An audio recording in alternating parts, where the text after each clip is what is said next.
here on the West Coast, or even in Hawaii, where it's really early. I feel your pain, but I think that I know that we're going to have a wonderful session this morning. So first, I want to acknowledge too that so many of us on faculty and students have been impacted by various natural disasters. So I'm glad that we can all be here together and have overcome those challenges in being here. So this morning is our social justice presentation, and this is mostly directed. I just wanted to explain for our new students in cohort 20. I don't remember now, 23 I think it is, or 22, 23 I think. Which cohort were you in? Do you remember? 11, I think. 11, okay, so it's been a while. Every term, midway through the term, we have our social justice presentation, followed by a breakout session by major. And this time, we also, as you know, have our workshops that started last night. And then there'll be more workshops tomorrow, so you'll have chosen one for Friday evening or for Sunday afternoon. So that's, I think, an exciting for me new thing that we do during mid-semester residency. And I'm looking forward to those of you who sign up for my grounded theory workshop tomorrow. I'm looking forward to doing that. So I wanted to introduce Syra. Syra was a student in our program. She graduated in 2015, and she was one of the first students I actually met in the program. We sort of connected over sort of a sad occasion, and that the loss of someone who's a mentor to both of us, Dr. Tony Gregory. And so I got to know Syra pretty well, pretty quickly.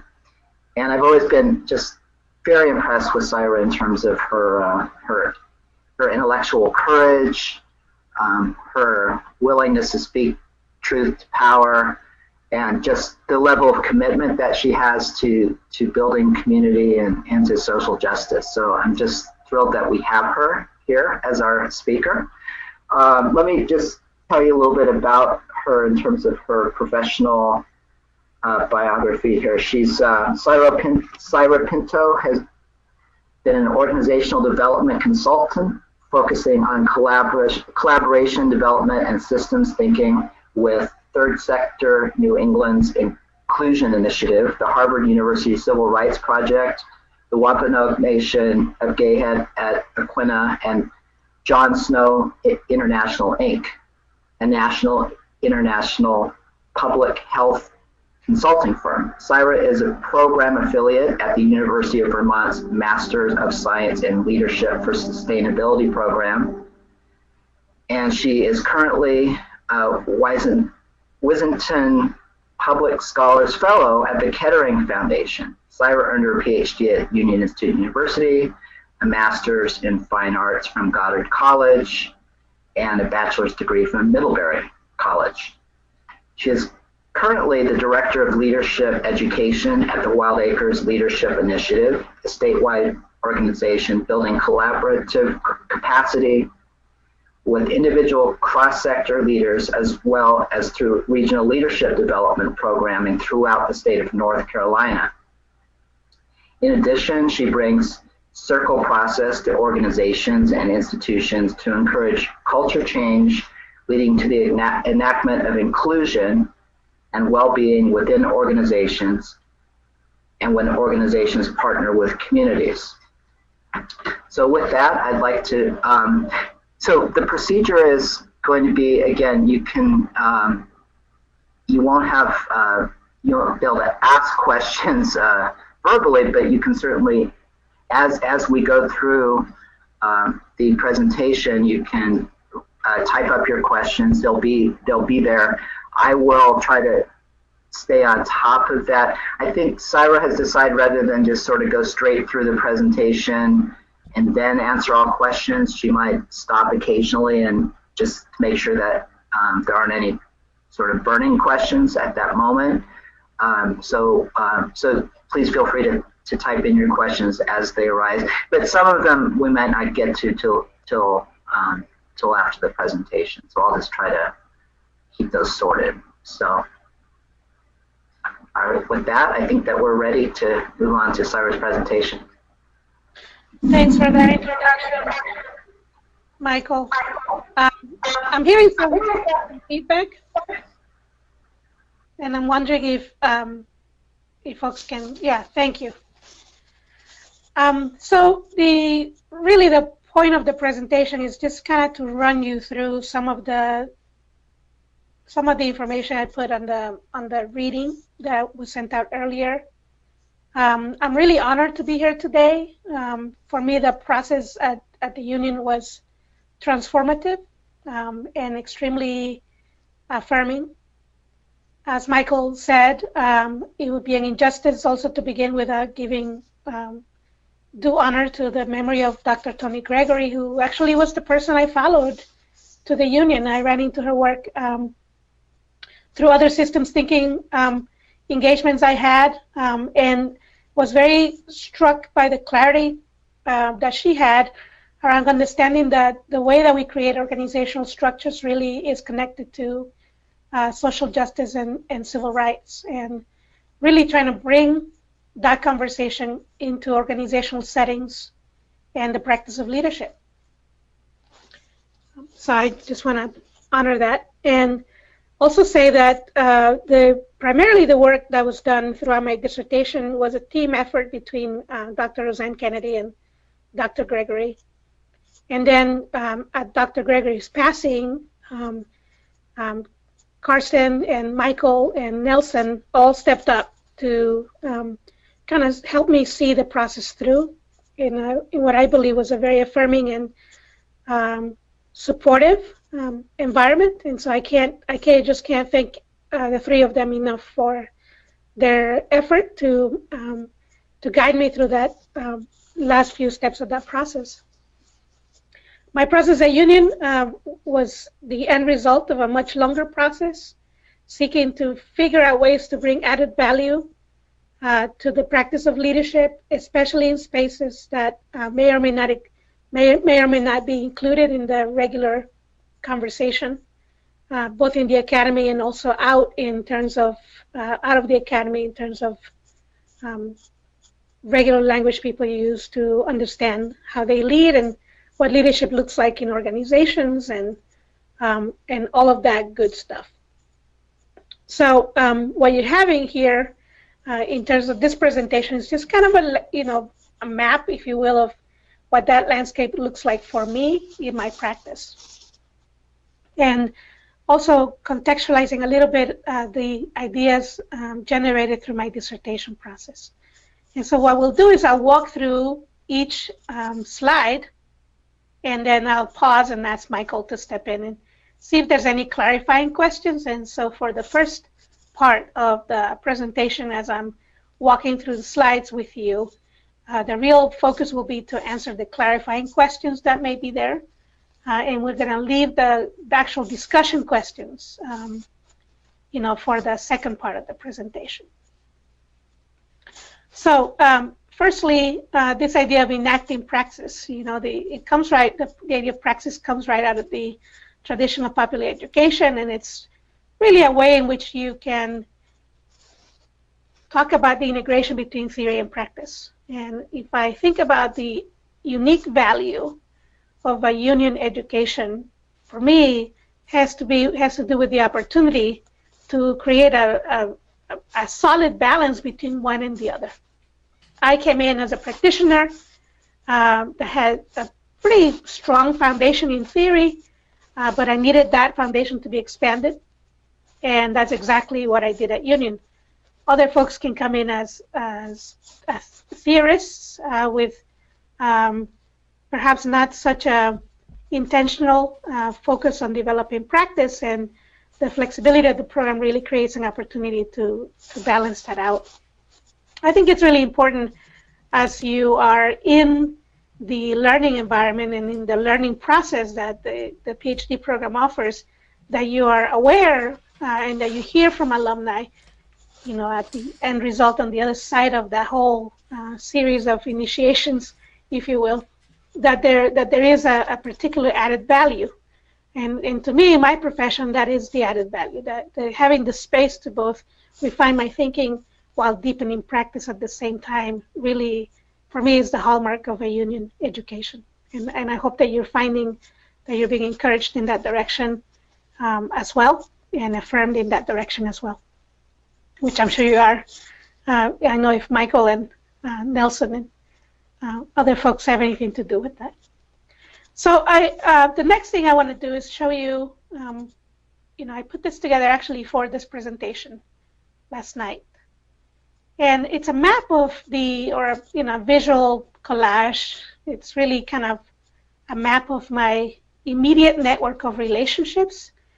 I really believe it's important when we talk about the work of shifting systems and shifting ways of patterns of being together, that we are always rooted in the relationships that we're standing in for many reasons. One is that we have a default propensity in our culture to think of ourselves as individuals.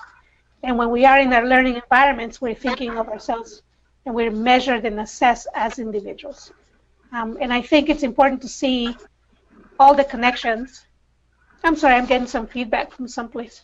Syra, this is Michael. Did you advance your slide to that collage? Because I'm not seeing, I'm just still seeing the I know. page. Okay. I know. Yeah. So the relationships are critical, and to understand each other, standing in a web of relationships is critical. I hadn't advanced the slide because I want you to get an impact of the complexity of relationships that I'm standing in, so you stop necessarily seeing me as an individual. So here comes the slide. There you have it. And what you see here is a combination of multiple relationships over time, and also current. Most of these. Syra, actually, folks can't see the slide. Okay, let me see what's going on here. I'm showing like I am. There we go. There we go. You can see it now? Okay. Yeah. That's kind of strange. Okay. Technical stuff. But what you see here is a real collection of relationships, most of which are current, some of which are ancestral and through like intellectual lineage, especially on the left-hand side of the slide. You see the medicine wheel on the top, which is a really important kind of model for indigenous folks in many places, not all places, in many places. You see Dr. Gregory, who has become a really important figure before I met her, while I met her, and after her passing, continues to be a strong presence in my work. Joanne Fitz, who was a community leader in central Massachusetts, an extremely important person in that region, and in my life for many reasons.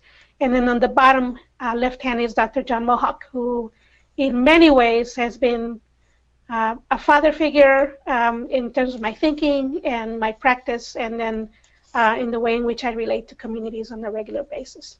On the second row, you see my great-grandparents, and underneath you see the one picture I have of my great-grandma, my grandma, my mother, myself, and my brother when we were babies. And then you have a combination of family who are blood-related, and also folks who are family who are not blood-related, and who are colleagues who are also very tightly woven into my life and informing the work that is happening.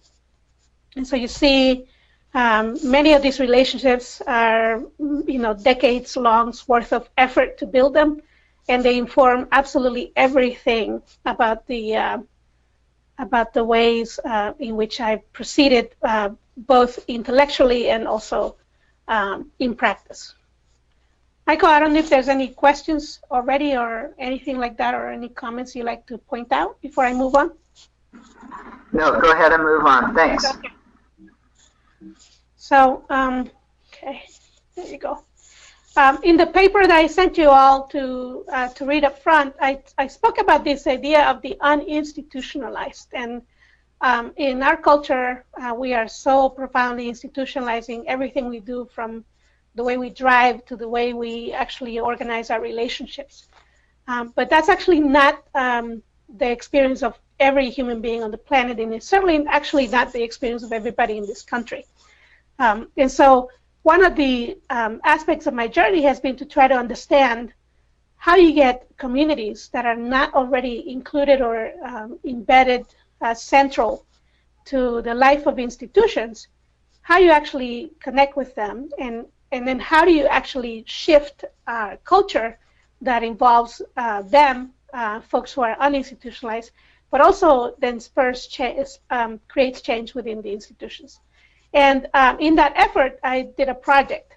And this project was a 5-year project working with gangs in the Boston area.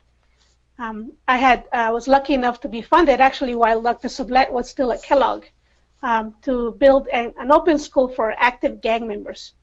And where we had about 200 people enrolled, 120 of which were actually very much involved in gang life, and then the remaining 80 folks were actually their girlfriends, which was quite a dynamic.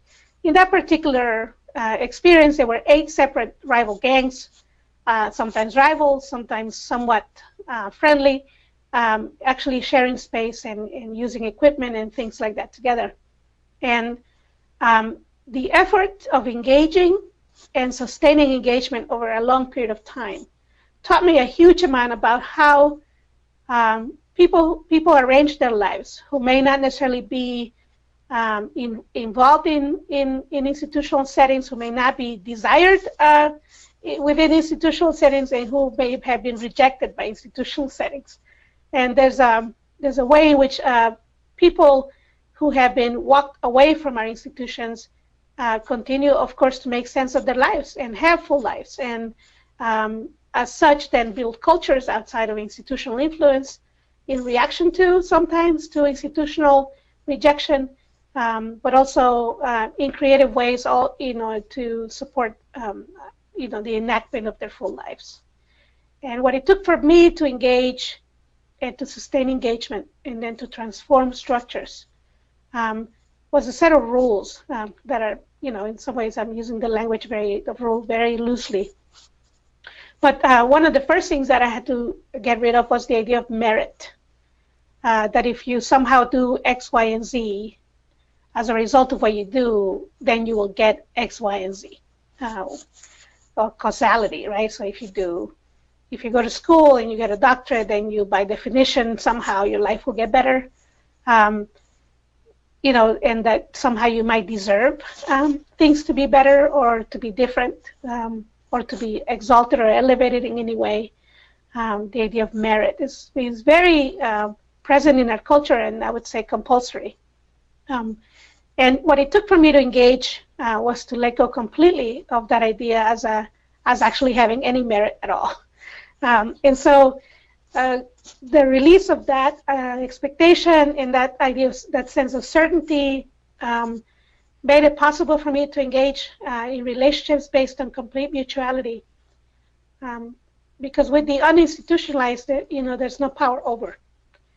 By the time you're doing power over with the institutionalized, you're seeing the use of force and coercion, and that usually leads to either deportation or incarceration or death even.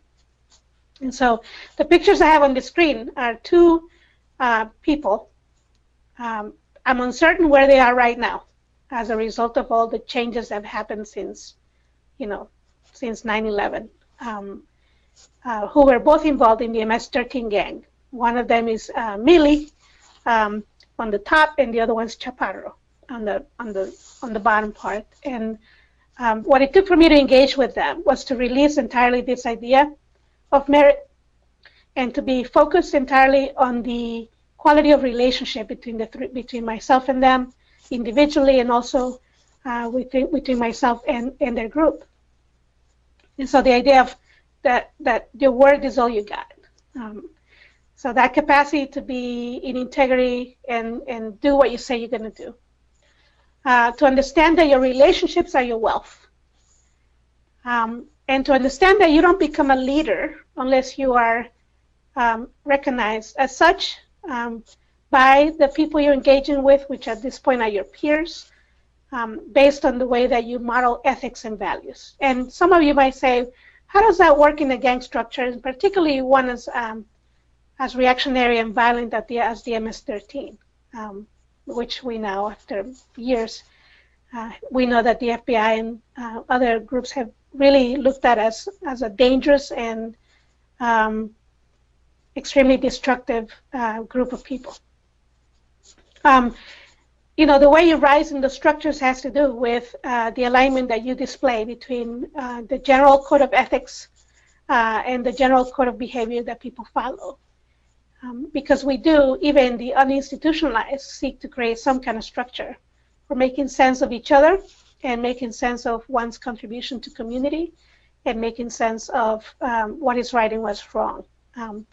And so you see that emergence of models of leadership that are not necessarily positional, that may become positional at some point, as has been the case with them. But the way you get there has really, the focus of that has to do with that alignment. The idea that you solve problems on your own when you're in a collective structure like that is just not feasible. And so problem solving is collective, and the knowledge that gets created is freely shared, and not necessarily the idea of authorship or the person who figured the thing out doesn't really have value. Change happens when a more enticing alternative is present. And that is, to me, I think, a really important thing to think about, especially now, given our political environment, that being right is not necessarily the thing that's going to drive people's behavioral change or even policy making, as we can see. But it's really about, you know, the presenting folks with a way to live and a way to be together that feels a lot more filled with possibility and joy and things that are completely intangible and not objective. So the results of that particular experiment, for example, people, you know, engaging in work and school and leaving gang structure and in some case transforming it completely and making it disappear. The establishment of peace agreements between rival gangs, the decrease of juvenile incarceration and then detention and suspension in school. All of this happens out of a sheer sense of will and a desire to really partake of a much more compelling way of being alive. And to me, that's the most important thing. And as a central principle of my work, it drives everything that I do now. You know, everywhere I show up to present folks with a fundamental, enticing, and compelling experience that they want more of, and so you see over time people shifting behavior towards and orienting themselves towards the creation and sustainability or sustaining of that more compelling way of relating to each other.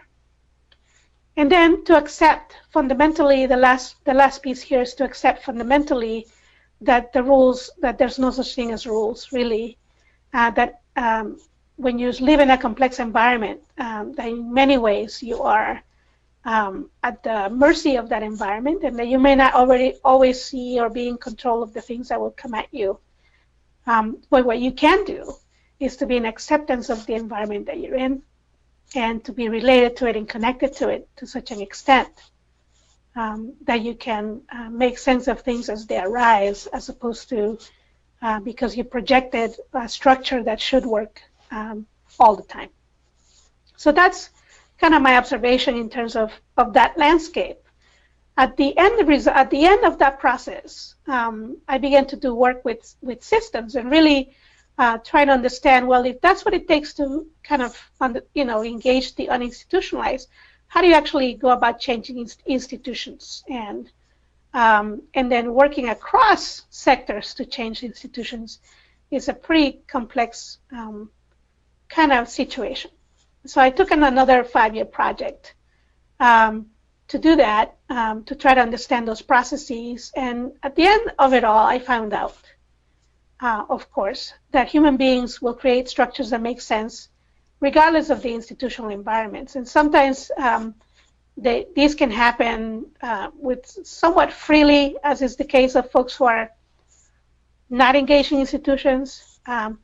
In other cases, it'll happen despite the institutional structure and sometimes in opposition to.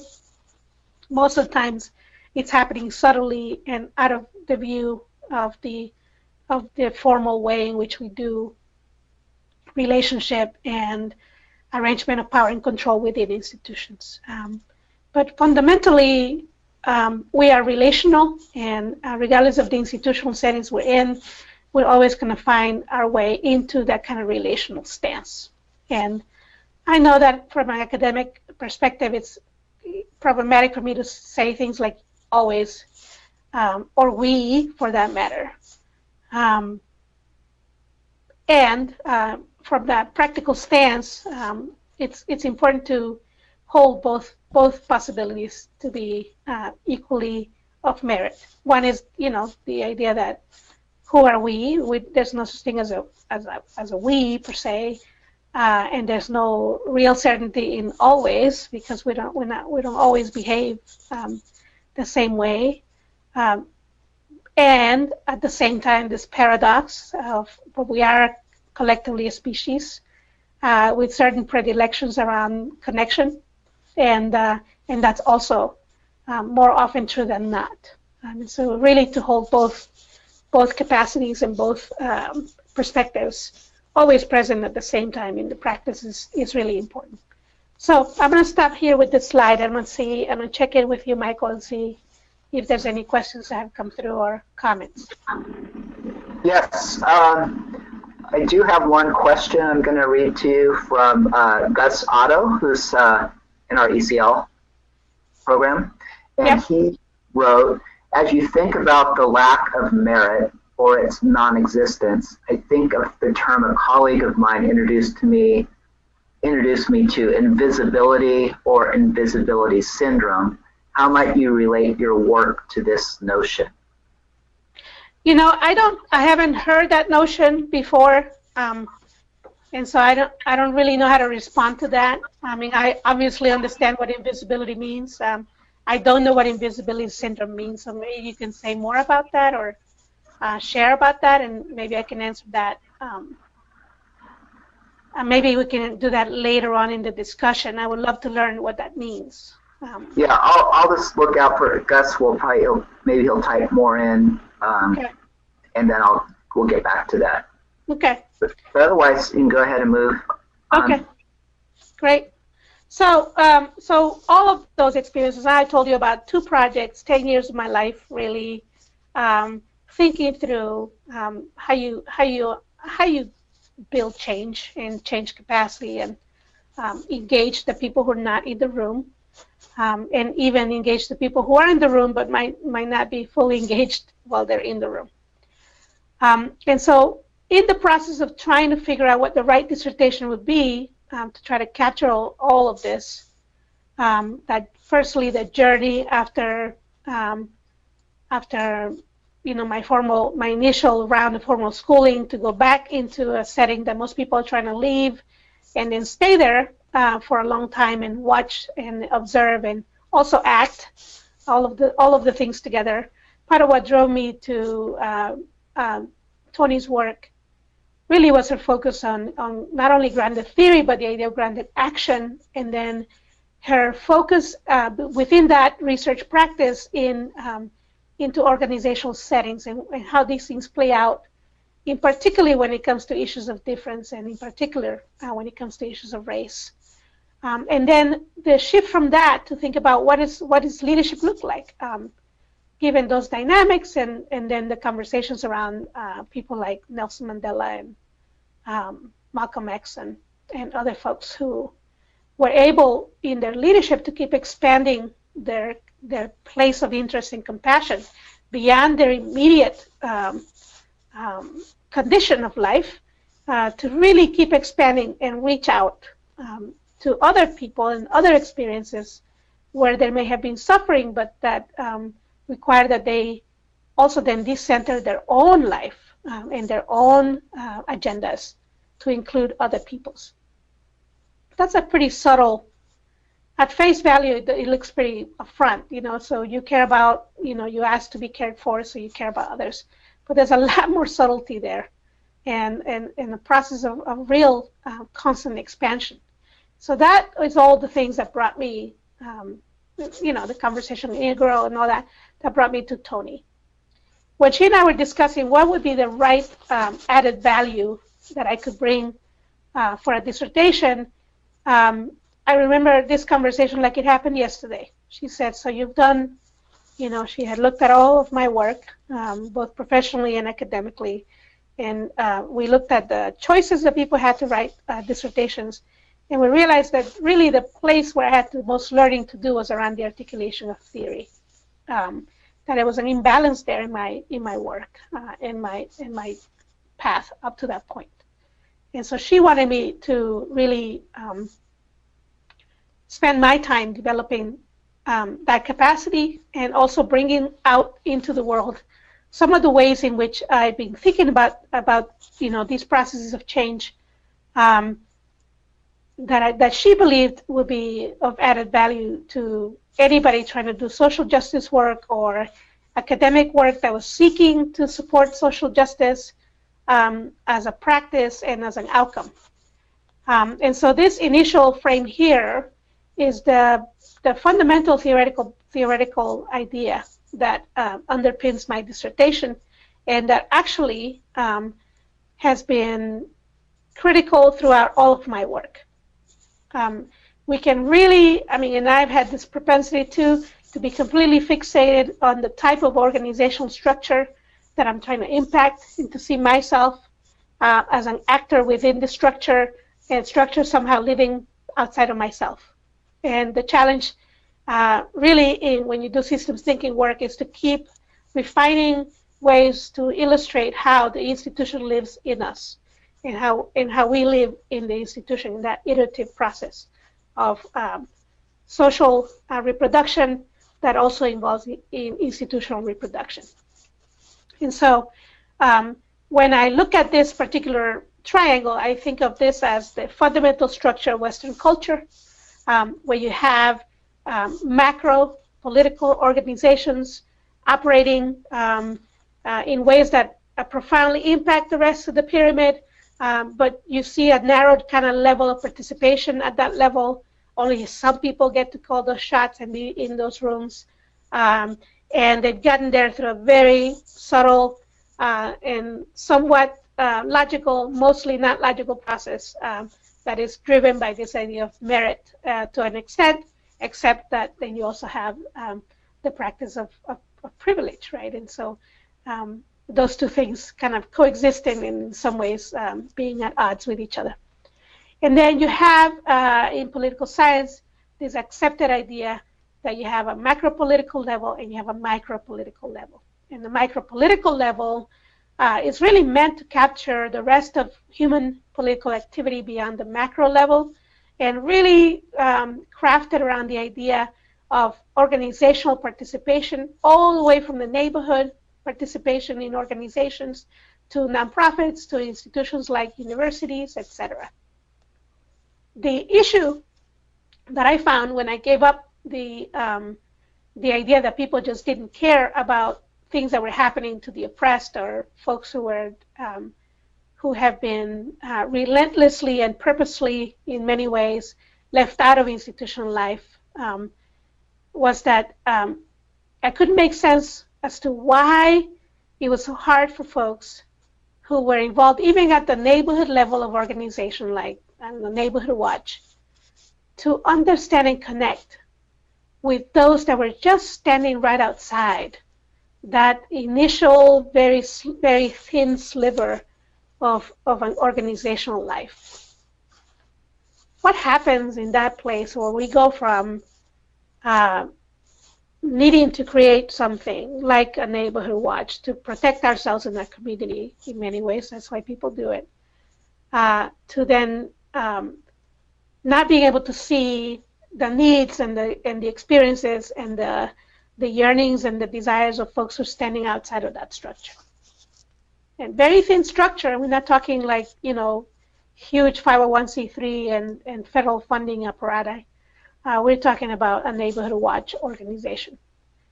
And I realized also, while thinking about this, that most folks who are structurally disenfranchised actually don't have a huge amount of overlap or life stories within organizational settings. I looked around at the network of folks I showed you at the first slide. I thought about my family. I thought about some of the young men that I've gotten to work with and had the honor to know. I thought about the folks who are, I've done a lot of work in domestic violence too, and folks who are experiencing the deepest kind of violence within the most intimate environments.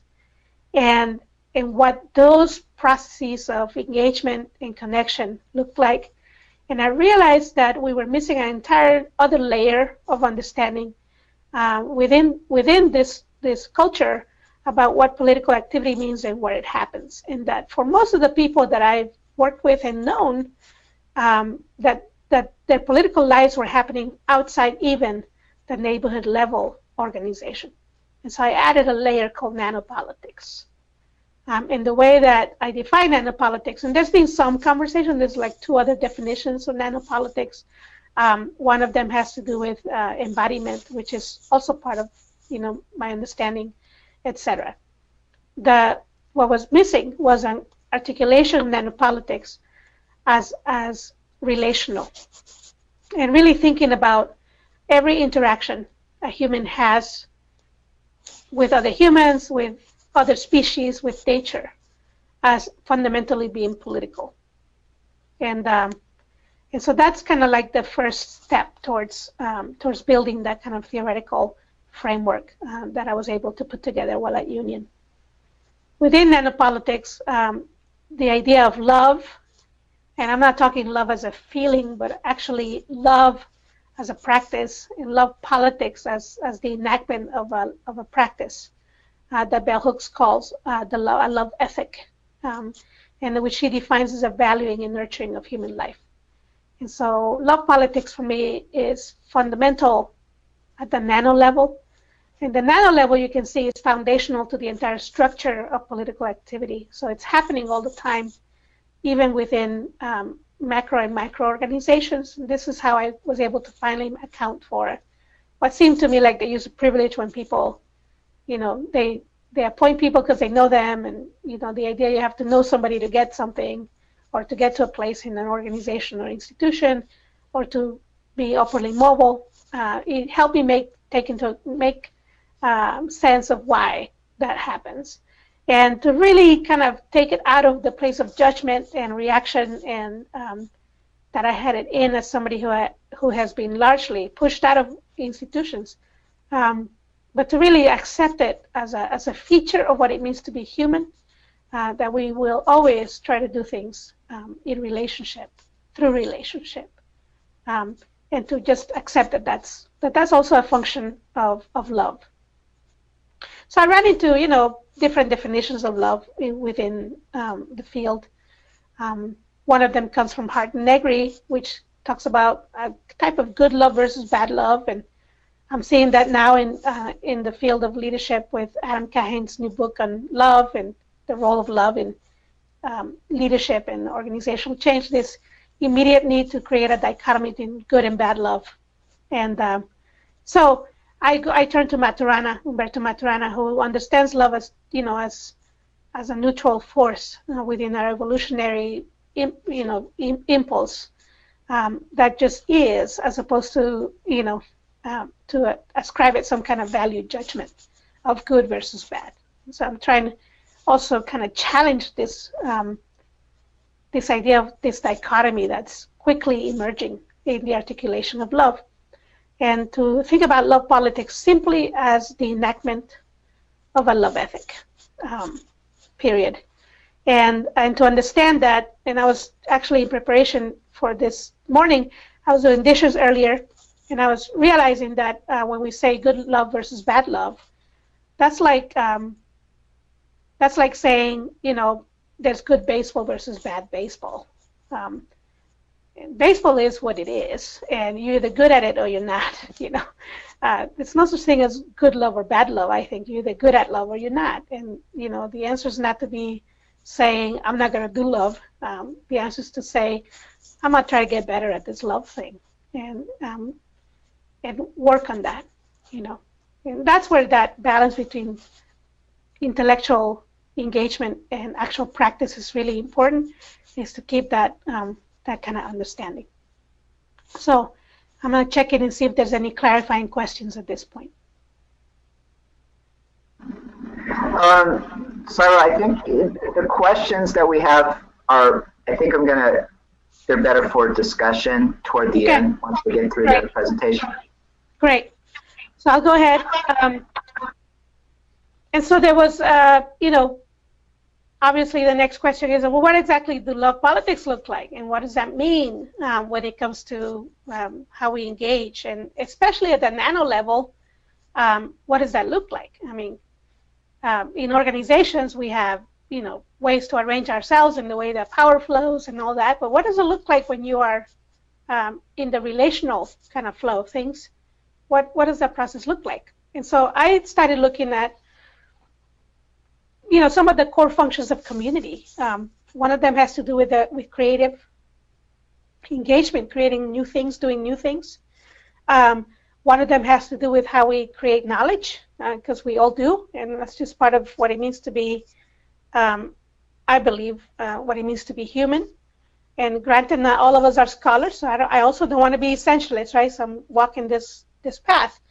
But I think that many of us, if not all of us, always are trying to make sense of our world, and we're making decisions about what things mean, and then we might be sharing some of our understandings with other people.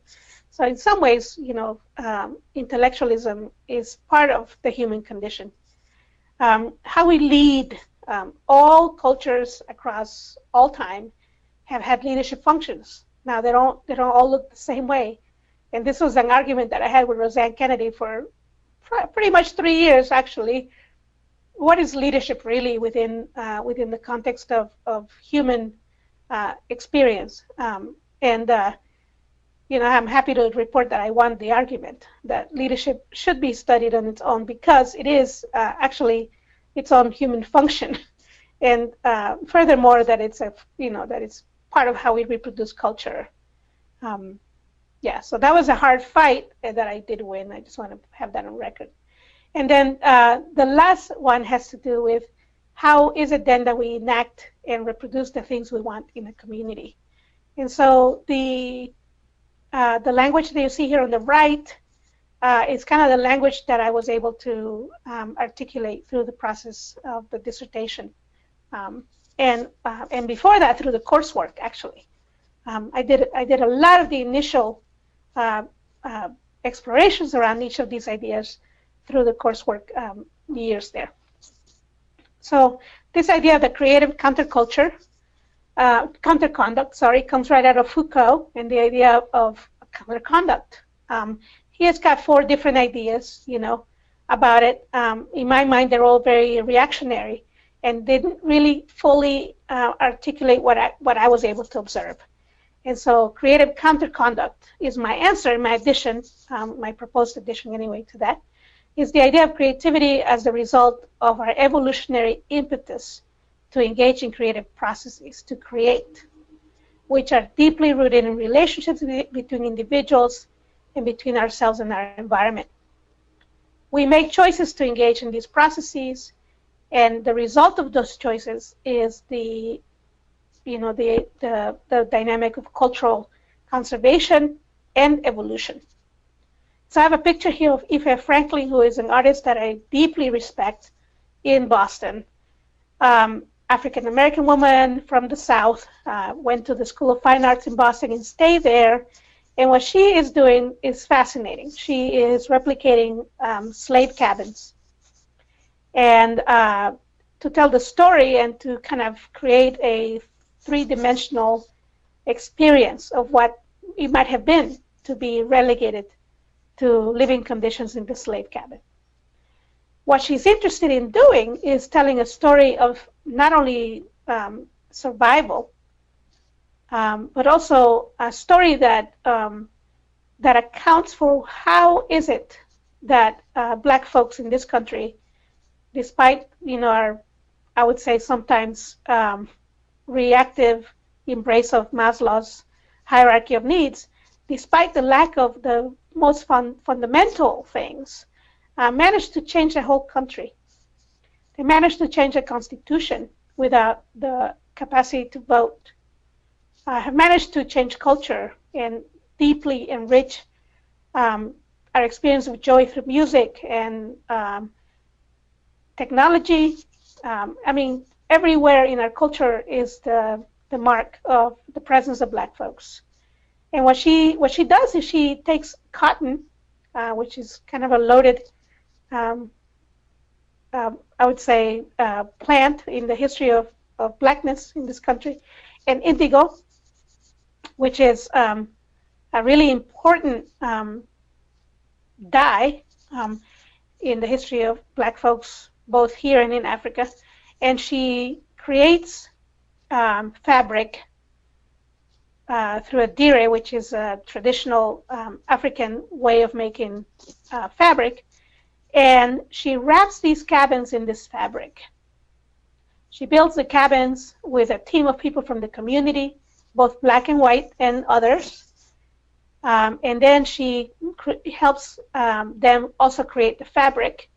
And then they take this fabric and they wrap the entire cabin in this fabric. And they wrap every object inside this cabin, which sometimes is a vase and sometimes a table, and depending on what the team has decided will be different things. And it gets wrapped in cotton and indigo. And that, when I sat with her, I was helping her write her prospectus and really trying to get her to articulate why would she do this thing? What she was saying is, I'm going to take the tools of the oppression and transform them into a story of the love that sustained us through the unthinkable. And you see this over and over again. The Combahee River Collective Statement, for example, talks about love as the reason why this idea of interlocking oppressions was even created. And it goes, so you get the Combahee River Collective with interlocking oppressions, and you got Crenshaw with the idea of intersectionality, building on each other. And there's really the love for the future, love for the people, really being a driver for that kind of cultural production. And that doesn't fit with some of the definitions that Foucault has offered. That fits with when you engage in creative output and creative process, because you're really working to build a different kind of tomorrow world. And you see this very presently within the Black traditions in this country. In my work right now with the Friday Fellowship and Wild Acres, we are using the language of prophetic leadership to capture that, everything from the role of the church all the way through the Black futurists and Octavia Butler and all those people that are pretty all the rage right now here in the South. So that's creative counterconduct. Do we have any clarifying questions at this point, Michael? No, we're good. Okay. So here's the next idea, the idea of the collaborative intellectual. And so at the level of nanopolitics, outside of an institutional setting like an academy, intellectual endeavor has to do with building survival capacity, building, increasing one's quality of life, retelling the story so that you can have a more full engagement with your surroundings, that kind of thing. And it happens in groups. It happens through relationship. It happens in teams. It happens through a process that is the opposite of the use of objectivity as an organizing principle, objectivity that somehow equals at some point merit. It happens through engagement that is completely subjective, and then the willingness of the, if you will, the researcher to surrender, to share, to articulate together, to become part of the whole. And that is kind of opposite to how most generative intellectual activities taking place in places that I see anyway. And so I just wanted to highlight two things. One is this beautiful poem from Sister Outsider from Audre Lorde that says, we have chosen each other and the edge of each other's battles. Again, with an orientation towards collaboration and engagement across difference, the war is the same. If we lose someday, women's blood will congeal upon a dead planet. If we win, there's no telling. We seek beyond history for a new and more possible meeting. And really, again, driving at this fixation and this focus on shifting things on behalf of a tomorrow condition. Sometimes in the understanding that you can't change things now, and so you move towards, in some ways, claiming the future.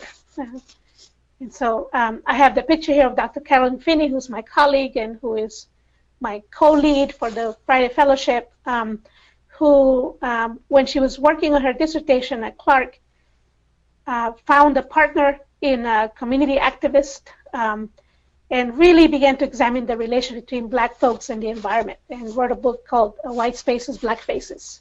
As a result of that exchange and that, I would say, very ethical engagement. To me, she's an example of what a collaborative intellectual looks like. Yeah, so that's where that is. I'm going to move on to the next slide unless, Michael, you got anything for me?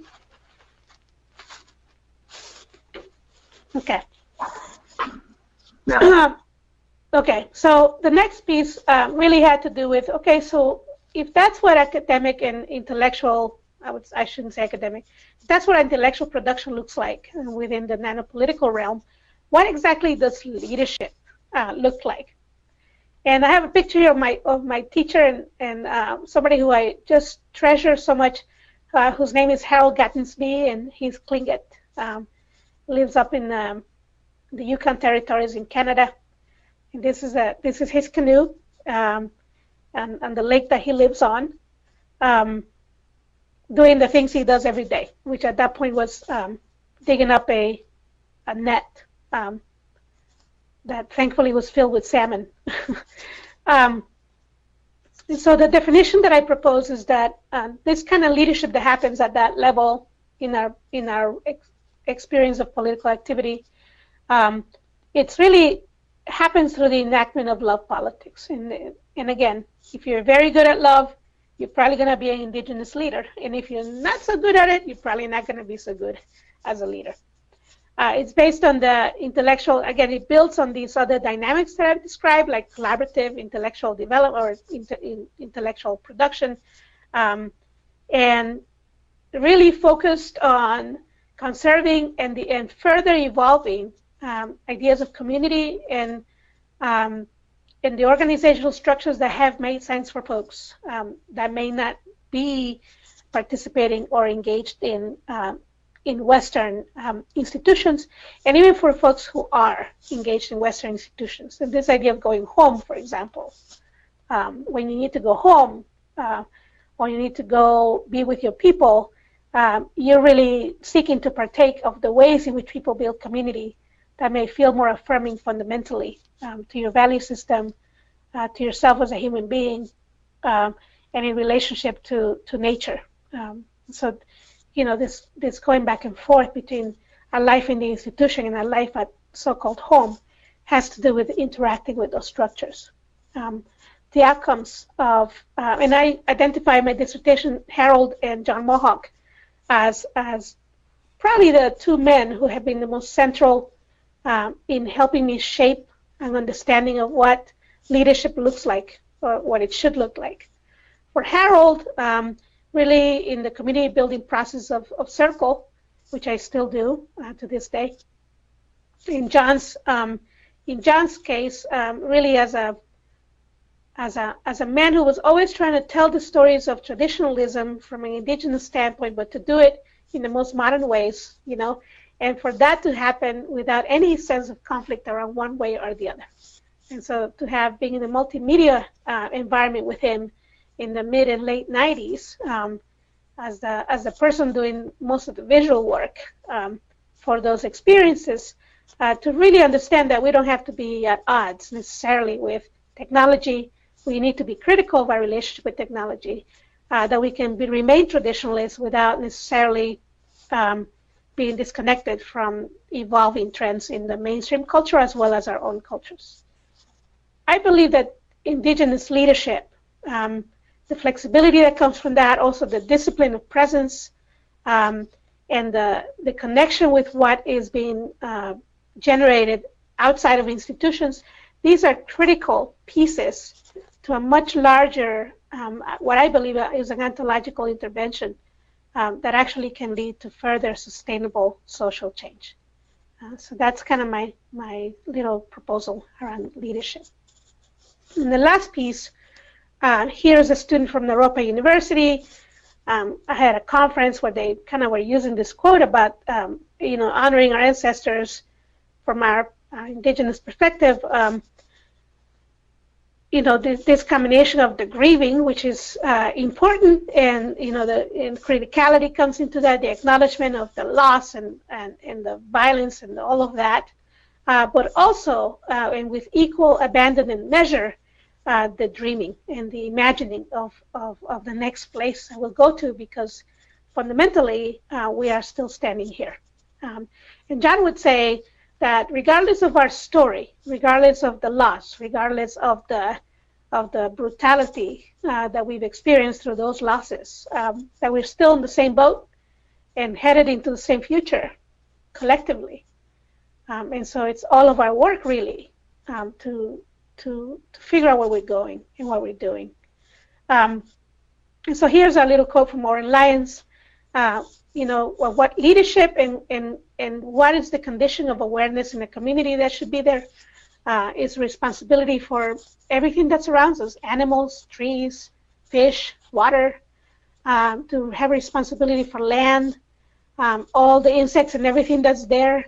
And when and he talks about the great peacemaker of the Haudenosaunee, who is the person credited for the creation of the Haudenosaunee Confederacy, which is our longest running form of government on this land to this day. When he spoke of the 4 white roots reaching in the 4 directions, again, this idea of the medicine wheel in the great tree of the great tree of peace, he was talking to all the people, right? It's a really, again, back to Tony Gregory's, you know, observation of the expansive nature of these larger-than-life change leaders like Mandela and Malcolm X and MLK and other folks, is to go from the very personal to very universal in the extension of our compassion and inviting in the deepest places of connection and interrelatedness, and to establish a desirable condition of being together that actually, as Maturana will attest, ends up being how we're optimally designed to function as individuals and as communities. And again, and their focus really not just for the Haudenosaunee, which has been my experience as somebody who was embraced by John and others and continues to be, that this is a fundamental instruction for being both a leader and an intellectual, and to be able to then, in a way, be larger than institutions in our role in this culture. And really, that's when we use the language of the original instructions, that's really what we mean by that. It's where complexity science is taking us. It's where complexity leadership is taking us. And I hope that that's where our hearts will take us. So, so this wraps up the presentation, really. This is just the logos of people, of places that I'm connected with currently in my work. And if you have any questions, now's the time. Thank you. Thank you. We do have questions here, so I'm gonna start. Oh wait, here, I'll turn on my camera. Okay. So,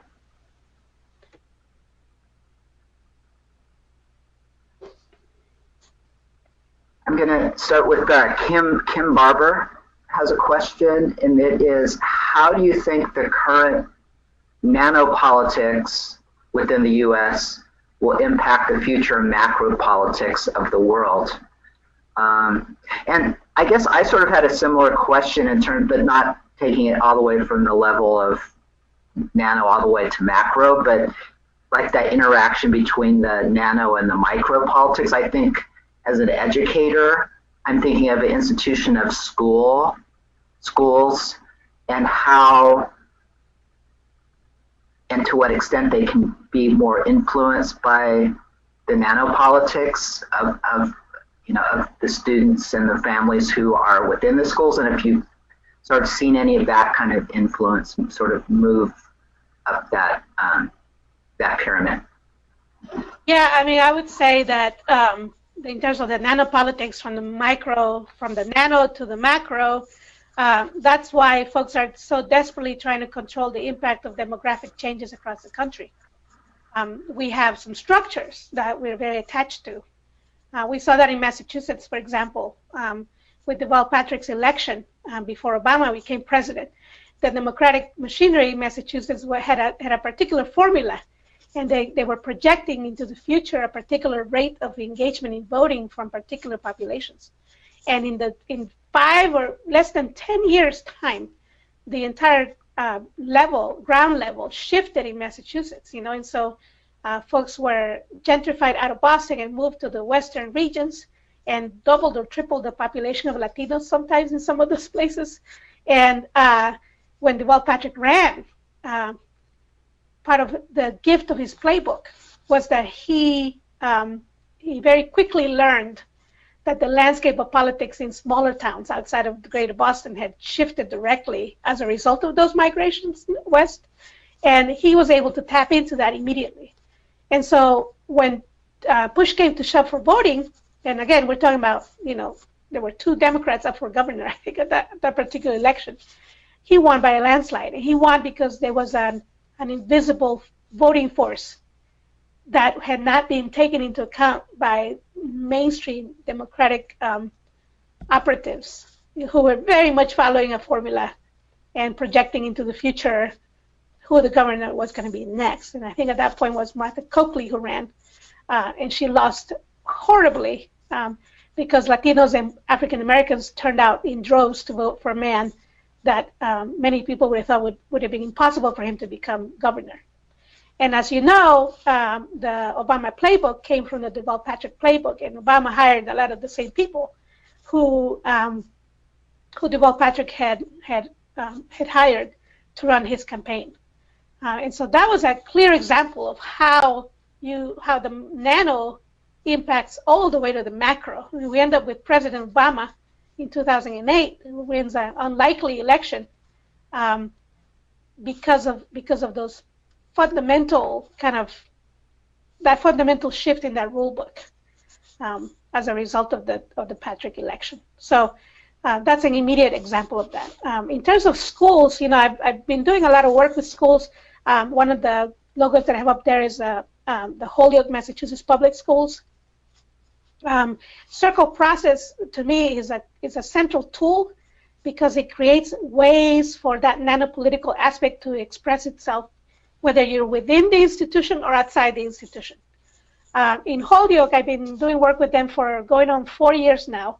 Began with a little project in the high school that has since become very stable and has been documented by folks at UMass Amherst there as being directly responsible for drops in suspensions and expulsions, And one of the features of that is a summer program where young people take Circle out and engage with their family members and other adults in their lives, and then they bring them into the school through the year to manage things like disciplinary stuff and cultural stuff and ongoing school climate activities. And so what they've seen is retention, engagement, increases in engagement, increased parent participation. I mean, all the things you look for in the markers of a community school,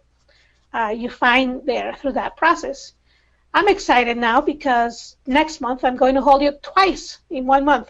One to do a process with the high school, and the other one to launch the same process in the middle school. And so now you see this kind of replication happening within the same.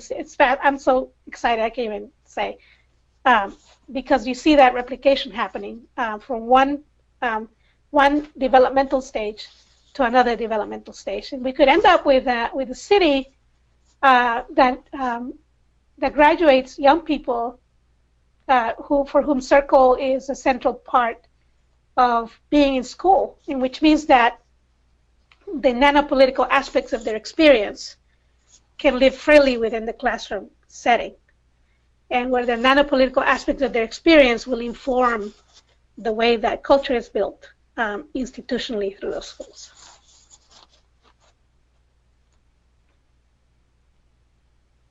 Thank you. Yeah, I want to ask you a lot more about that offline, about your work with Holyoke. I think that's really interesting for me. I'm just going to go ahead and take the next question, which sort of starts off with a comment from John Wenberg. And he wrote, Dr. Pinto seems to convey a sense of rethinking, redefining, or opening space for a meta-institutional understanding of culturally grounded social organization. That is to say, a validating study of non-traditional institutional organization. Is that a fair, cogent takeaway from Dr. Pinto's approach? If so, then rethinking ideas of justice, merit, marginalization, inclusion, communication, education, etc. So, did you get that? So opening a space for a meta-institutional understanding of culturally grounded social organization. Yeah, I would just say probably beyond understanding is a recognition of how it happens, maybe more honesty from the macro and meta organizations about how they're actually also doing it, and so that decentering that whole pretense of merit, for example, and just honestly standing in their full humanity, so that they actually shift practice. We know that if we do for others, somehow at some point, the impact and the power of what we do over time is desiccated, because we are operating, when we act on behalf of others, we're operating from our ideas of what others are. We are operating from an interpretation of an experience that may not be our own, And what I'm saying is that fundamentally, by offering this framework, I'm inviting people into a full recognition of how they're actually working and how they're actually already operating. And not to do it on behalf of another, but to do it on behalf of their own humanity. And this is the lesson I learned from the MS-13. If you don't create a more compelling reason that actually centers the individual, whether they are the person in the meta organization or outside, it's gonna not be sustainable. The reason the MS-13 is formed in the first place is because there was lack of a more compelling reason, and there was a whole lot of affirmation for the necessity of a mechanism like MS-13. And so the answer is going to be the creation of more compelling reason and a more compelling condition that would require that we surrender the things that we most hold dear and that we most feel safe with on behalf of that better thing on the other side. I mean, that's the whole underpinning of the idea of El Norte within the Latin American experience. It's something so compelling that you actually will leave the things you love because you think you might have that in the future.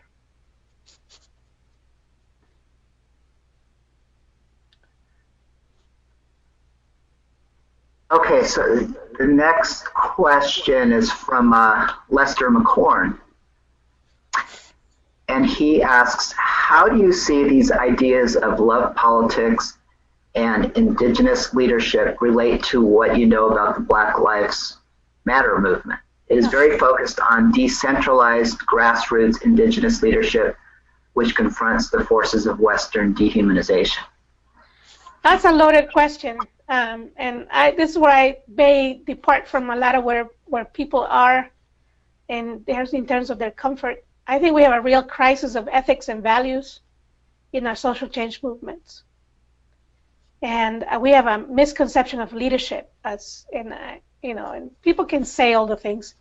But the need for internal alignment as a leader in terms of how you make your personal choices and how you live your personal lives and then the work you stand for in the world is important. It's very important. When you're talking about engaging the uninstitutionalized, what you say and what you do need to match. And if they don't match, they're not going to respond as leadership. And so one of my concerns with the current condition of our social change movements is that by the time you call them a movement, we're no longer nanopolitical. And so there's a discrepancy and somewhat, to an extent, even accepted misalignment between what people do personally and what they do professionally or what they do in their function as a movement leader. And there's a lot of confusion around that. There's a tremendous amount of confusion about that in the field, in the actual front lines right now. We have a generation of young people who are really hurting for an opportunity to engage with elders and to engage with folks who are living from an ethical perspective that is not in reaction to the violence and the oppression that we're experiencing. And I see that a lot.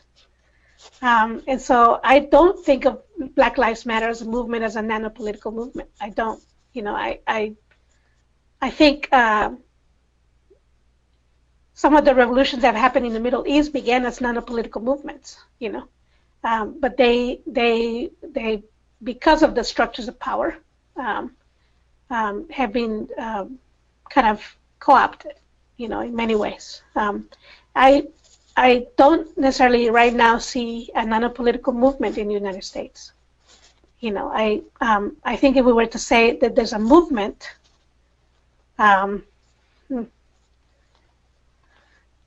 the closest thing I can think of is like some of the ways in which young people are resisting being schooled. I started because of the trends I saw and the reasons why people get expelled and suspended. Many ways are wrapped up in the experience of young people as a reaction to a series of affronts to their personhood and their dignity and their peoplehood. And so right now we are in a place where our absence is probably the largest statement of where a nanopolitical movement is happening. In other work that I didn't necessarily include in the dissertation, I've written about this idea of the ships passing in the night in leadership, which is what happens when you might have somebody who's coming from an actual different ethical and ethical background of culture, and you might have a Western leader looking at that other leader squarely in the face and not recognize that person as a leader, not really even recognize their behavior as leadership behavior. I see that a huge amount. When folks like Joanne Fitz, for example, who was, by all definitions, a stay-at-home mom who went to church on Sundays, wouldn't recognize her as a leader, but in the entire landscape of that particular community I was working in, she was the only person who could stop people from getting into gang-related fights. She was absent from the institutional conversation, but her leadership was very palpable outside for the uninstitutionalized. And so that silence, that absence, I heard somebody one time when I was at a meeting at MIT call that absence and that silence as the pregnant place. The place that of gestation. We need to look at those places that we may not be aware of, and I think that that's where we might find some actual nanopolitical movement, if you were going to say a movement as an indicator of anything in particular.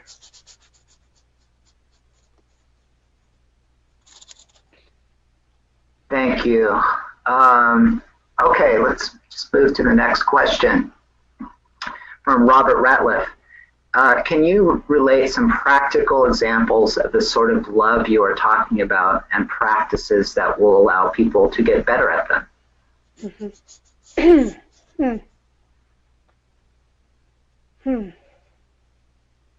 a good question. To me, it sounds like one example you just sort of mentioned was the woman who was wasn't recognized within the institutional structure, but she was performing all sorts of acts of love in the way that you define love. Yeah, I'm also thinking about my friend Jennifer Randolph from the Wampanoag tribe of Gayhead at Aquinnah, who is a survivor of domestic violence, ran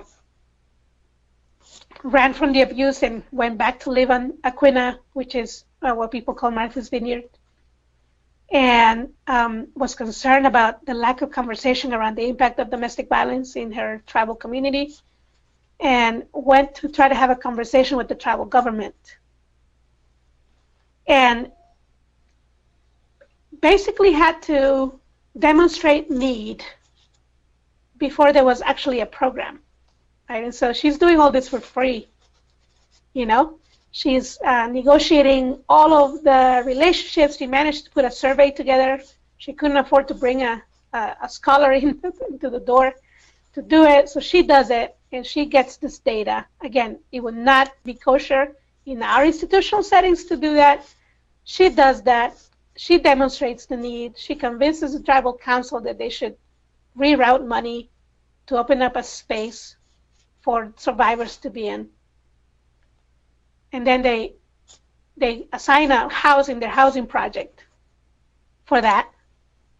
And then she staffs it, maybe, at halftime, but really it's her life to build this program up, to bring a tribal understanding of womanhood and manhood, to bring a tribal understanding of family and what family life should be, and to bring back the memories that were taken that had people confused about what these relationships mean, to address the impact of boarding schools that people had to go through and endure in Massachusetts, to then build programming that breathes life and hope into people, whether there's funding or not for that, And so right now she is at two full-time staff members, and is serving a community that has a complex reality, both on island, within tribal quarters, and off island into the rest of the world, while raising 3 kids and sustaining a beautiful home and being embedded in absolute loving relationship with her tribal counterparts. And you meet this person, and she has a smile, and she has, she thinks of herself as kind of dorky, but she got jokes. She got jokes all the time, and then, meets every day with that kind of optimistic and fulfilled kind of place, That she's probably the closest thing I can get to that, how you enact that love politics, somebody who is operating from an entirely sovereign way of making decisions. She's doing things because she loves her people, and because she wants to see a life condition for her daughters that will see them having healthy relationships with men or whoever they want to have relationships with, that will have them be in their fullness and in their sovereign selves, So that's what I'm reminded of. So in terms of the questions of tools, I would say, I mean, depends on what your function is in that community. If you're a scholar, then there's tools for that. If you're a practitioner, there's tools for that. Circle process continues to be, for me, fundamental as a way to learn how to relate differently and to be aware of what cultural assumptions you're making and putting into your work, and then how you then engage other ways in which people are bringing their differences into space and creating that capacity. And then systems thinking is really important in that also. I really think that in the field of leadership that we're doing a disservice by not bringing more formal articulation of the practices of social and cultural reproduction and also social innovation and in some ways rebellion that have been there and that continue to be there, that are coming from the experiences of Black and Indigenous folks, you know. And so we got language around prophetic leadership. We have language around Indigenous leadership in the William Friday Fellowship now that is rather looking to kind of like dignify these practices and put them in equal measure with this other body of work that is well documented within the institution now. And so you'll see over the next couple of years we'll be rolling out that language more formally, just as a way to really encourage all of us to be rooted in our traditions, at the same time extending beyond those and connecting in the practice of deep respect around that. And that's one way that I think we can get closer to that enactment in the field of leadership anyway.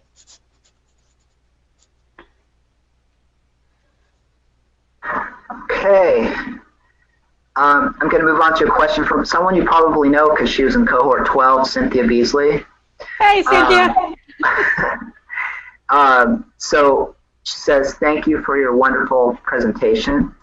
And then she asks, how do you reconcile the, quote, free rider within a meritless system? How do you get them to contribute to the collective? The what, the free rider? Yeah. Our camera, for me, my camera kind of disappeared. Did yours? Oh, no. There we go. Okay. Yeah. I'm not sure I understand the question. Well, let's leave apart the free rider piece, and let's just go on to, you know, how do you open up the space to have full contribution from everyone to the collective? Well, it's, in my experience, it's very simple. This past weekend, I was in Massachusetts, and I had one circle at the Civil Rights Program at Harvard, and the next day I had a circle with the Massachusetts Women of Color Coalition, and the work was exactly the same. And the work was basically, tell me your story. Who are your people? What do you stand for? And really that sequence, and I was telling the folks at Harvard that I said, I think I'm getting lazy because I just keep asking the same questions over and over and over again. They said, no, you're not being lazy. You just landed at a fundamental thing that we probably all need to be thinking about, how we ask each other. If you know the story, and Meg Wheatley says this, right? If you know somebody's story, you can't be afraid of them. You can't fear somebody whose story you know. And I think when the more diversity you have in the space, the more important it is that those stories be told. Otherwise, we are reacting to a particular understanding of the world based on a particular narrative of the world. And then everybody else is secondary. And so that really simple way to begin a cohort experience, which is what I was helping the Civil Rights Program do, or to launch a coalition of women of color who in so many ways we want to know that we're safe with each other, that we can get together. But in so many ways we can't if we don't do that work, that foundational work. Um, that's how you do it. You know, I really believe that once you know who's in the room and what their story is and what they stand for based on their story and their people, then you always meet them.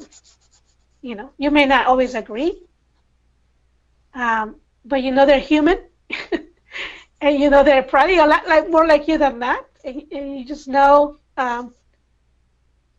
You know, you can engage in disagreement and do it in a way that conserves everybody's humanity. I use the language of keeping everybody's humanity in place in the way that we think of them. So that's how I would answer that.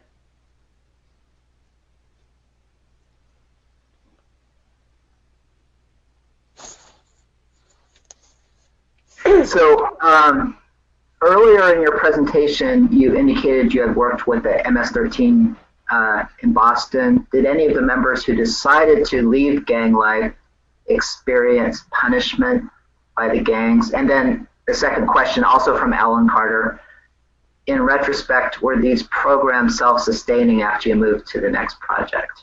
Yeah, both good questions. So I would say that in my experience, people did not experience punishment for leaving because the leaving happened not as a result of a criticism against the gang, but an invitation to something different. And I think there's lots of competing stories about this thing with the gangs, you know. At that point, it was also a different time in the history of the MS-13 gang. We're talking about a time when there was still an opening that, you know, people hadn't lined up with the Mexican cartels yet when I was working with them. That happened later, probably a year after my project, after I shifted from that project. Once you get involved with a Mexican cartel or a Colombian cartel, now you're engaged in paramilitary structure, you know, and so actually that changed the gang structure and made it a lot more inflexible. The reason the gang connects with the cartels is because the U.S. and Central American militaries began to respond to the gangs as a military concern. So the gang forms in the prisons in L.A. because the Central American gang members, the Central American prisoners, were not accepted into other gang structures that were already in the jail. So they had to create their own. So then they come out of prison with less opportunities than they've had before they went to prison, or they get deported back to their homeland, and now they're fundamentally culturally different because they mostly have grown up here and then partook of prison culture, right, here. And then this back and forth forms, right, between going to El Salvador, coming back to the United States, or going to Honduras, coming back to the United States. And so the gang formation really takes a hold. But at that point, they're still informal. At that point, there's still not a whole economic system attached to their structure. I was starting to see the beginnings of that in El Salvador, of the attachment of gang structure to economics, in a much more pronounced way than even here at that point. And so I would say that now, a lot of the work that I did would not be effective now. The principles are still true. The strategies would have to be different. One of the people that I work with, it took him 10 years to leave the structure. That was way after the life of that project. And what I did is I kept him in my life for the entirety of those 10 years, right? And it took so long because he was a pretty high up level leader who had to basically live out the tenure of his position within that structure to be able to get out safely. What happened with him is that he shifted his leadership practice little by little, you know, and so in negotiating with other people, negotiating with other peers at his level, negotiating with other gangs, negotiating with gang members who were reporting to him, he shifted a lot of that culture in the process of slowly making room for himself to get out. Other people were able to leave because he was the dude in charge, right? So he was able to say, you are out, right? And so you will not you will not endure any of that fallout. That all happened out of personal will, and not because there was anything forcing that process to happen in a particular timeline. Like anything else, including institutions. In institutions, you get punished too if you change things up too soon. So that thing of blowback is real across all kinds of things. But in my experience, I never had anybody get a beat down or anybody get killed for any of the activities that we were able to do, because they were completely embedded in relationship and over a particular long period of time. In terms of the sustainability of my projects, the gang school, after I went off to do something else, became a nationally recognized model, highlighted by the Kellogg Foundation, and developed into an employment program, which I think is interesting. I'm not altogether clear where they're at with that, but definitely there was a way in which folks maintained engagement with their transformation process. With the Central Massachusetts program, the cross-sector collaborations, the actual program that I was running is not there anymore, the one that I was running. But because the way that I built the collaboration was really around expanding out of school time programming, it was really looking at systemic change. I'm happy to say that, let's see, I left that in 2010, that 7 years later, every aspect of that program, of the changes, of institutional changes that we made happen, are still happening. The expanded out of school time programs and after school programs are still happening, and they're actually more highlighted than they were. In some ways, I was taking some of the thunder away by being in the mix, and so stepping down actually highlighted the local leadership and deepened their relationships with each other. When you go to like a place like a Fitchburg, Massachusetts, in central Massachusetts right now, you go to City Hall, one of the indicators of that is that all of the signage at that building is in Spanish and English. That is a very small indicator that in most other efforts would seem like a really huge achievement. But for us, it was a very small indicator. There is a superintendent of schools and partnerships across 3 cities that continue to be there and expand. There's a program led by a white fundamentalist Christian church in the Latino community that is booming even now as a result of that.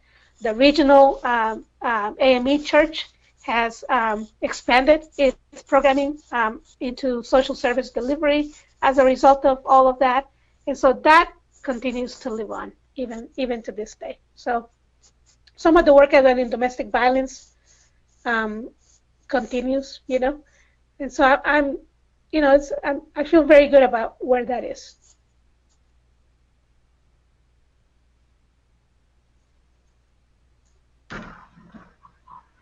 So this is from Nina Lewis. Wait, Nina Lewis? Yeah. Hey, Nina. I appreciate your notion of creative counterconduct. In your work, is the practice of creative counterconduct a form of raising consciousness? Is it a tool for the uninstitutionalized to motivate change within institutions? Sometimes.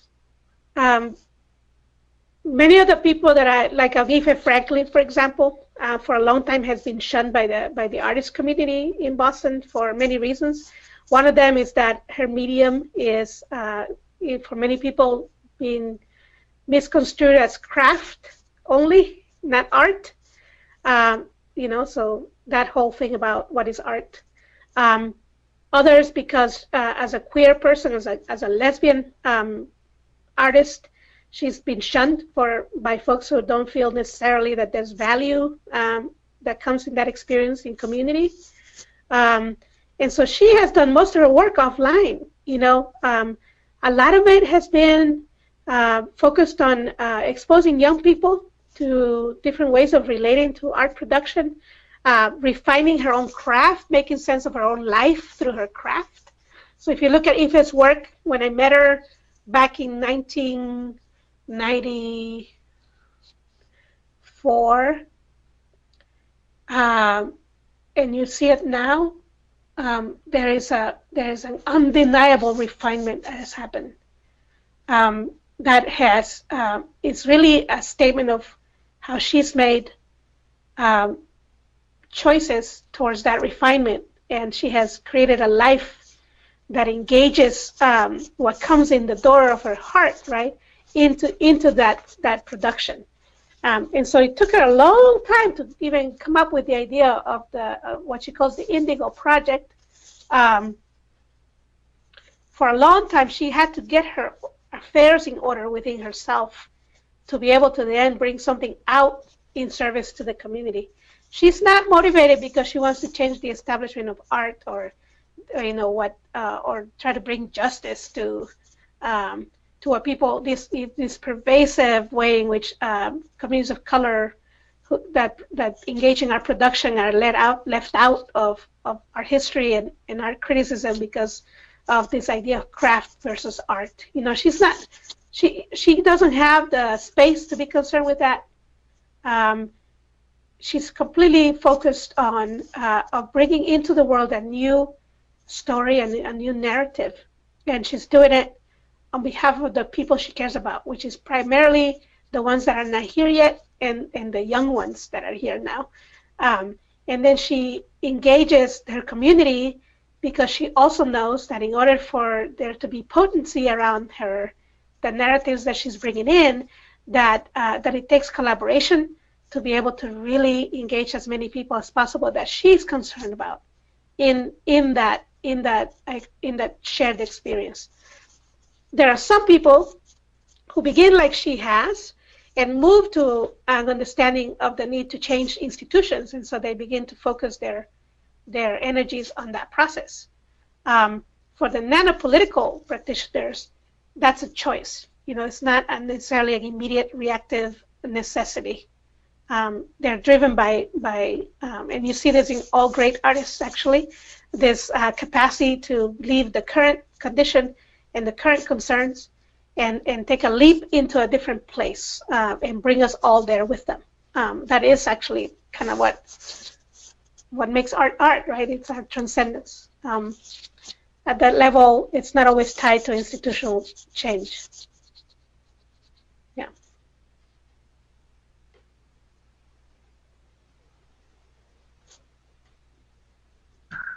Okay. So we have another question from John Wenberg.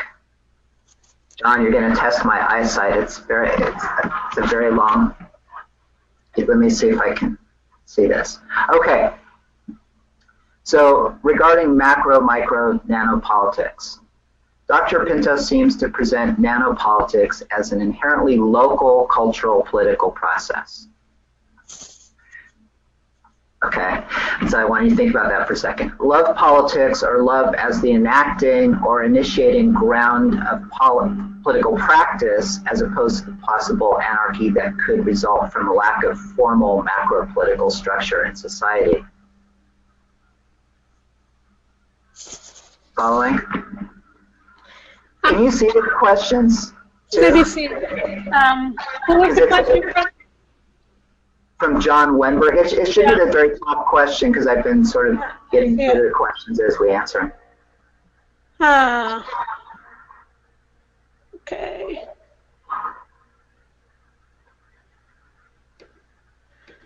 I'm having a hard time figuring out how to operate this thing.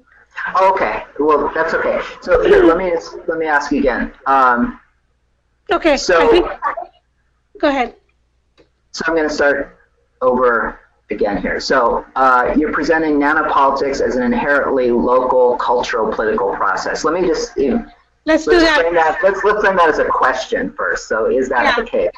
No, the case is no. What I'm saying is nanopolitics is a foundational way in which we relate across the entire scope of political activity in the West, and I would say in any human culture. The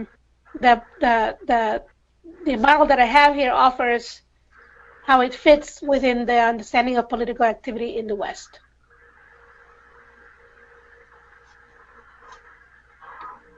let me ask this question. There's another question embedded here. So can we assume that there is a common bond of love based, can we assume that there is a common bond of love-based social structure that grounds seemingly disparate forms of political social structure as a common ground from which to begin to engage study as an outsider to that seemingly foreign social order?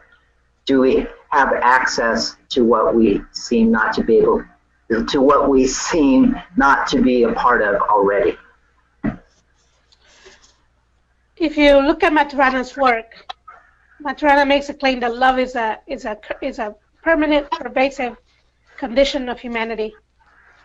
And again, to be aware that the love here is not the default idea of good feelings, which we are in need of being reminded that it's not about having good feelings or bad feelings, right? And so when we use this word love, I'm going to encourage us to think of MLK's idea of agape.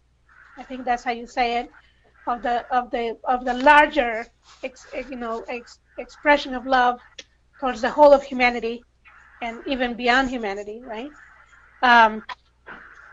Everything that we choose to maintain, we maintain because we want it to be here. And so even the things that we may not necessarily think that we want to be here are here because we willed it to be here in terms of our cultural condition. And so there are many of us who have whole lifetimes of fighting against the things that oppress us. Very worthy, worthwhile, absolutely commitment to change things. And we know that what really determines our evolutionary direction is not so much the things we change, but the things we keep. And so part of the invitation here is to think of love in that much more complex way. I didn't have any parents, for example. And so the real gift that my parents gave me was abandonment, right? And so I tell people the story of, like, in my 20s and 30s, largely I was the person that left the relationships, whether friendships or intimate relationships. It's what I knew to do was to experience that over and over again. In some ways, psychologically, I kept that as a signature of my experience because it's the thing that attached me to my parents, right? And that attachment comes from love. And so, you know, some people want to say there's good love and there's bad love. That's an example of bad love. But I'm going to say no. You know, that love is a neutral force through which we reproduce socially, culturally, physically, in all kinds of ways. It's neutral, and so our mastery of ourselves determines the quality of the love that we bring. You know, but we are bringing that, whether it's good or bad. We're bringing that. So that's my response to that. Okay.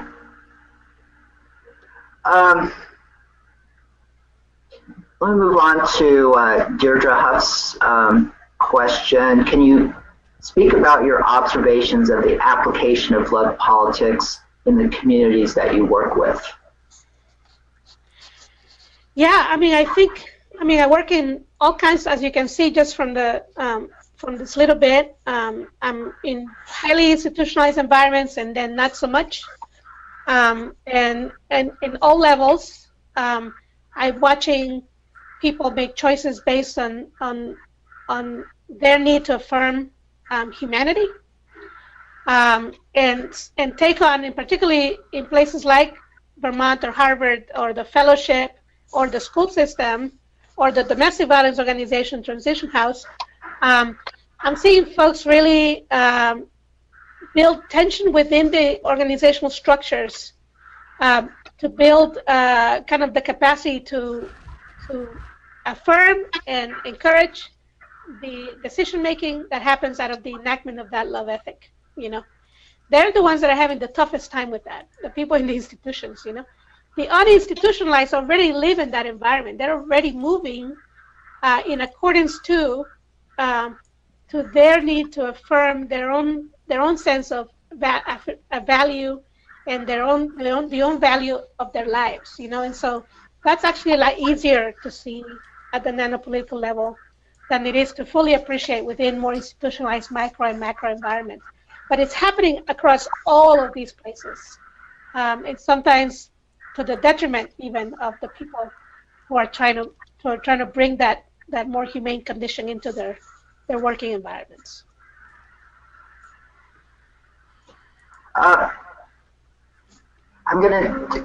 Deirdre has a follow-up question. What has been the reception of your work by other academics? Do you have support, pushback? I mean, it's been limited. I mean, I kind of click the box that says, you know, do you want your dissertation to, you know, maybe drop maybe a couple of years later? Because I guess you make that choice at the end. So it's not out necessarily, at least my understanding is not out yet, but I have put it in front of folks of various disciplines, political scientists, environmental justice, education leadership, indigenous studies, and the feedback has been kind of overwhelmingly positive.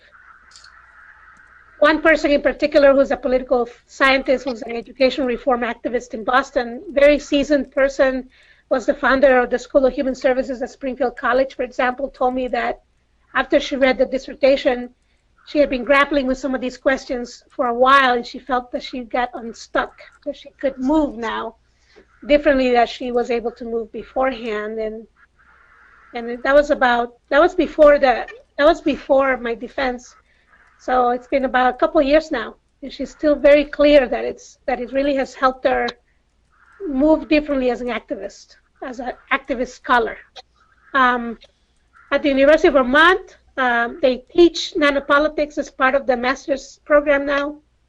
They use that language through and through, and the language of love politics is being used through and through. At Harvard, the question for me was, how come your book is not out yet? We need to have something on that, on love politics, because it would be really helpful. An indigenous scholar that I know is using nanopolitics as a framework for his own ongoing academic work. He's here at UNC Chapel Hill. So far, you know, interesting. So, switching gears here, in the current political atmosphere, how do you convince pessimistic policymakers that may be turned off by the very name of love politics, let alone the actual practice? In the current political atmosphere, how do you convince pessimistic policymakers? Oh, wait, there's a repeat question there. Yeah. So, I don't convince anybody. You show and you create a more compelling alternative. And then people make their own choices. You know, there's also pessimistic social change people who say, oh, that's just brouhaha, touchy-feely stuff. There's pessimistic scholars. And this was an argument that Rosanna and I would have, Mike, all the time. You know, she's as a cultural theorist, you know, she tends to be like on the more morose side of things, you know, and I'm like exuberantly optimistic. And you know, and so I was like, you know, do we have an obligation to generate hope, or are we generating kind of this culture of demise? Because we do have choice about that as academics, you know. That is kind of like an added value to the idea of truth that we're trying to project sometimes as social scientists or whatever. There's that other larger kind of mandate or perspective to take into account, and you know, I don't change strategies based on the sector that somebody's operating in. You know, it's really about some core practices, and then the awareness of the need to create a more compelling alternative, and then trust that people's humanity will bring them there. Thank you. This question is from Karsten Peep. Oh my goodness. Hi, Karsten. So, in what ways does love politics, as you define it, may counter the current surge of nationalism observable around the world that is frequently marked by appeals to love of country, cultural traditions, language, etc. Yeah, great. Every massive expression of a particular idea is done in reaction to something else that might have been perceived as a threat. And so I've been really playing with this language of a person's sovereign logic. And that comes out of Edward Schein's work on his idea of culture of survival anxiety. When you're confronted with the thing you don't know, you have immediate tension gets created because your worldview has been disconfirmed. And you have two reactions to that. One is fear, and one is acceptance of it, or openness. And the fear can lead to violence, it can lead to shutdown, it can lead to disengagement. And the openness to it leads to connection, maybe adapting new things, learning something new, maybe sharing something that the other person or the other reality did not take into account, and that kind of cultural exchange. And so when I think of nationalistic things, people have the language of love attached to it around the love of country, I'm always going to put America first kind of language. But love is not fear, When you think of love and love politics as an enactment of an ethic that affirms humanity, the way that I engaged with that whole conversation is to say, we have to accept the sovereign logic that people come with. And then we have to present a more compelling possibility. And I just keep coming to presenting a more compelling possibility. When I talk about this man who took 10 years to come out of the gang, one of the large part of those 10 years was my need to create a position for him outside of the context in which he was living as a gang member. So I took him with me to Central Mass out of Boston, so he could still have some proximity, but he also then had a legitimate reason to not necessarily be there 24/7. And he was able to strike. So this is a Central American, very cisgendered, extremely alpha male, very tall, engaging this fundamentalist white church in the effort to expand the possibilities for the experience of safety and the experience of developmental opportunities for kids in this neighborhood. This church was extremely racist, absolutely. They kept their doors shut because they didn't want the people in the neighborhood there. They came to church and left church, so they were also like a dying church because they were just not related to anybody around them. They were on their way out as a church. He was able to connect with this minister around the love of children. He did not talk about pro-choice. He did not talk about GLBT. He did not talk about gender equality. He didn't talk about any of the things that would have set off this partnership and destroyed it before he even got a chance to come out the gate. They talked about the children. It was the one thing they could agree on. So next thing you know, the church membership is cooking a dinner on a Wednesday night, and they open the doors to the community. He's out talking people into coming to dinner in this church that they knew nobody wanted them in. And some people come, and then he modeled how you have a dinner with decent conversation. And next thing you know, it's an every week thing that has been going on since 2008 now. That's still going on today. And that's love. That's how love politics encounters hatred. And that's how love politics encounters these kind of impulses that we're seeing as a reaction to this confirmation that is felt very profoundly and not always rationally by folks who are part of nationalistic movements, And so that's how I respond to that, Karsten. And I'm certainly open for more conversation about that.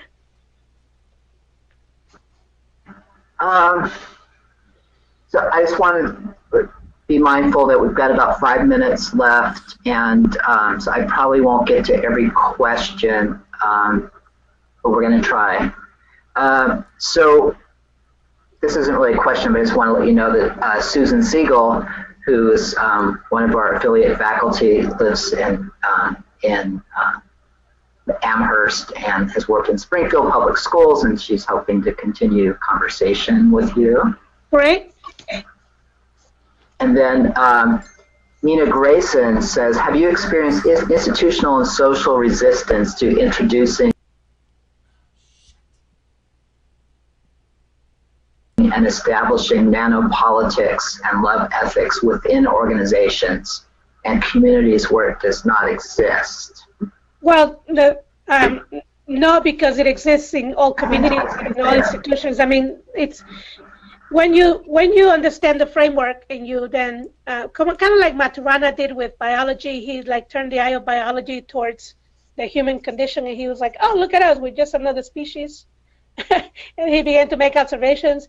This is really what this framework is for us to look at the institutional realities and the uninstitutionalized realities from that framework, because it helps us make sense and appreciate all of what is there. And many times we have a tendency to focus on the problem.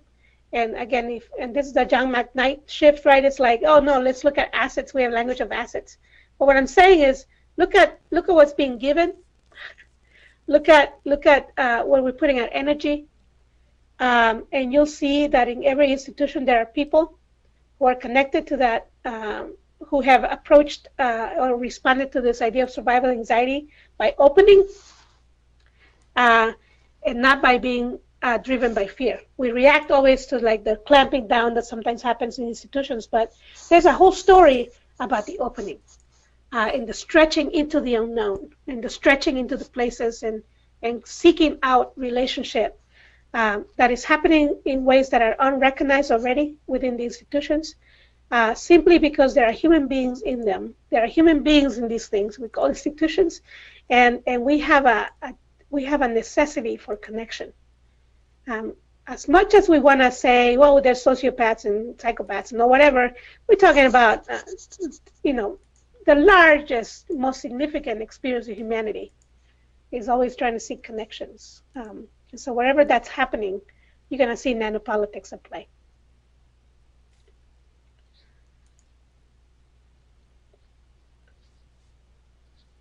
Hey, Dr. Jennifer Raymond has a question for you. Syra, thank you for your thought-provoking presentation and discussion. Could you say more about the need for resistance to move away from reactive and opportunities that can emerge when we seek to create change outside of the dominant narratives that drive both policies and social programs? It seems like, of course, a complicated question, Dr. Raymond. Can you tell me the question again? Okay. It says, could you say more about the need for resistance to move away from reactive and... So resistance to reactivity.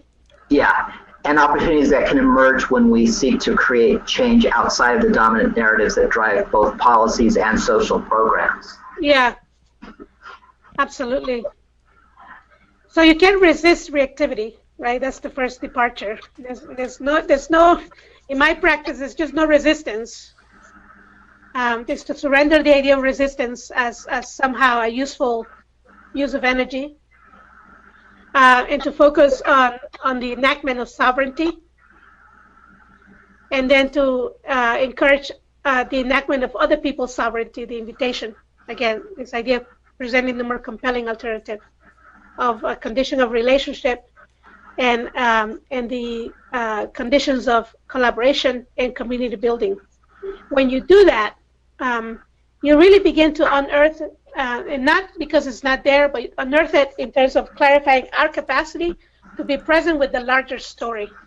the larger story beyond the reactivity, which often comes because there's two counterpoints, kind of so-called having some conflict.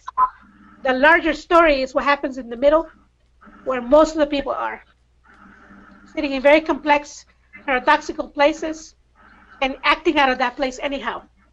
And so when you surrender the idea of reactivity or resistance, which is kind of my critique of the whole counterconduct thing from Foucault, is that they're all in reaction to something external.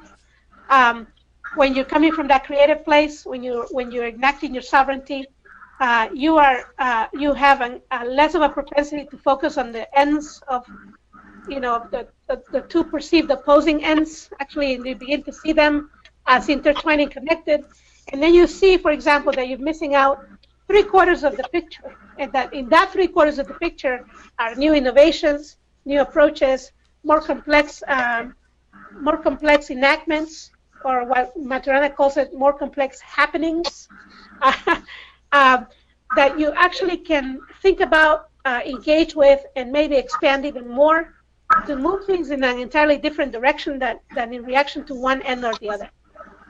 In the work of the fellowship, we see this, where you have progressives from North Carolina. Now, I'm talking about the state of North Carolina, which is not necessarily right now known for its collaborative capacity, right? And conservatives. And you see this kind of fight happening at the policy level. You see it happening at the grassroots organizing level, where people can't even listen to each other. And you see it impacting the lives of everybody else who's not in those positions of power, both either to organize or to enact policy. Everybody else who's not in those institutions is actually suffering from the impact of both the left and the right, slamming into each other, not listening, and dehumanizing each other. And what's more fascinating about the state of North Carolina is what's happening that is not in those two reactive places. I think that the answer for North Carolina is to really harness the gifts that are there in those places that are not in those locked into that extreme, and expand those gifts and invite them, the people locked into the fight, to actually look away from each other for a minute and themselves and their ideas, and appreciate all the plethora of choices they're being provided for by everyone else who's trying to keep the state together. I saw that too with the Women of Color Coalition I was just with. There's two extremes of fights. One person is very institutionalized. Two people are very not institutionalized, and they're going at each other. And everybody else in the middle is doing their damn best to keep it all together, right? And when people think of the leadership, they think of the leadership that's louder, that's fighting each other. When I think of the leadership because of this approach, I'm looking at the women who are holding the thing together. And I'm looking at their flexibility, and I'm looking at the ways in which they ground both ends of that fight. And I'm looking at the ways in which they engage, both the people engaged in that fight, all of their humanity. And I'm looking at the way in which they're still normalizing certain aspects of the culture, of the effort, despite the fight that's happening, And with Maturana in mind, the idea that what creates change is what you keep, not necessarily what you get rid of. I'm looking at these women creating a structure for engagement that I have not seen in any other setting until now, as pronounced and as well defined as it is. And so that's kind of how that works. It really does require a fundamental shift in our understanding of leadership, and beyond our understanding our own personal capacity to stay away from the reactive places ourselves, and really have the discipline of naming and articulating and witnessing what's happening outside of those dichotomized kind of spaces of engagement. Well, thank you. I think that was a great question and answer to end on, I believe. So thank you so much, Syra. This was an excellent presentation. I know a lot of people, and we'll show you, like when everyone gets off, you can figure out how to look at the questions. You can see a lot of people. Thank you. I'm sorry if not every question was able to be answered in this time frame. But I know we have about in 10 minutes or so, your major breakout sessions will start. If you're not exactly sure which Adobe room to go in for that, then you should email the chair of your major. that you should all know. And so I just want to thank everyone. So Thank you. Thank you for having me. Yeah, thanks, Syra. And so hopefully, I'm hoping, Syra, that you'll stay connected with our program. You definitely, you may have some people even reaching out to serve on their dissertation committees, that sort of thing. So I'd be happy to. You should have that connection. So me too. Me too. Thank you so much for having me. Thank you, everyone.